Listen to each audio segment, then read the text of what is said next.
शरीफ Khan, Mirza Sahib bag, Sheikh Kalimuddin, Bhadrak पौर परिषद सम्मानस्पद अध्यक्षा गुरुमुखी दलवाज अबीर से वक्तव्य रखते।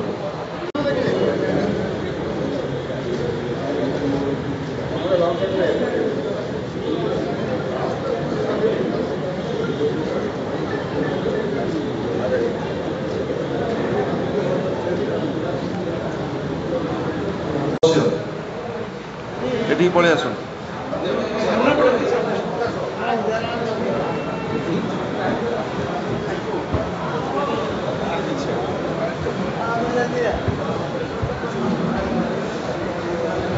आज ये सांबादिक सम्मेलन को आपण मान समस्त को गणमाध्यम प्रतिनिधि मान को स्वागत करुच्ची। आम सहित विजु जनता दल सहित आज सामिल होगा जाऊँगी भद्रक पौर परिषद सम्मानस्पद अध्यक्षा गुरुमुखी दलवाज अबीर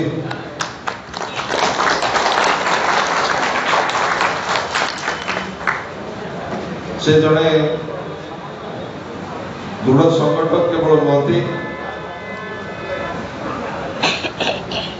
जड़े महिला मुस्लिम महिला जी भद्रक पौर परिषद स्वाधीन भाव विपुल जनमत पाई गला पौर परिषद निर्वाचन में अध्यक्ष भाव निर्वाचित होती। आज से एवं तांकर टीम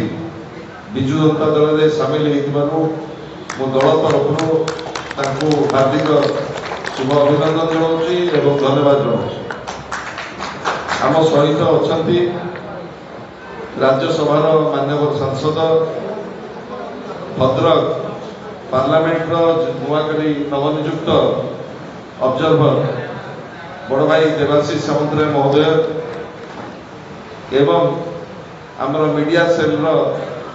दायित्व जी अच्छा दलर वरिष्ठ नेता माननीय सांसद डॉक्टर सस्मित पात्र एवं भद्रक माननीय सांसद एवं चलित निर्वाचन में विजु जनता दल जी प्रार्थी होती श्रीमती मंजुलता मंडल एवं पूर्वतन मंत्री दलर वरिष्ठ नेता भंडारीपुर माननीय विधायक प्रफुल्ल सामल जी भद्रक विधानसभा प्रार्थी होती एवं भद्रक माननीय विधायक जी भंडारीपुर प्रार्थी होती संजीव मल्लिक एवं आमर स्पोर्ट्स पर्सन डॉक्टर प्रियव्रत माझी एवं भद्रक जिला सभापति श्रीयुत जगन्नाथ स्वाई आज सांबादिक सम्मेलन में आमे आपण समस्त को स्वागत करुचु।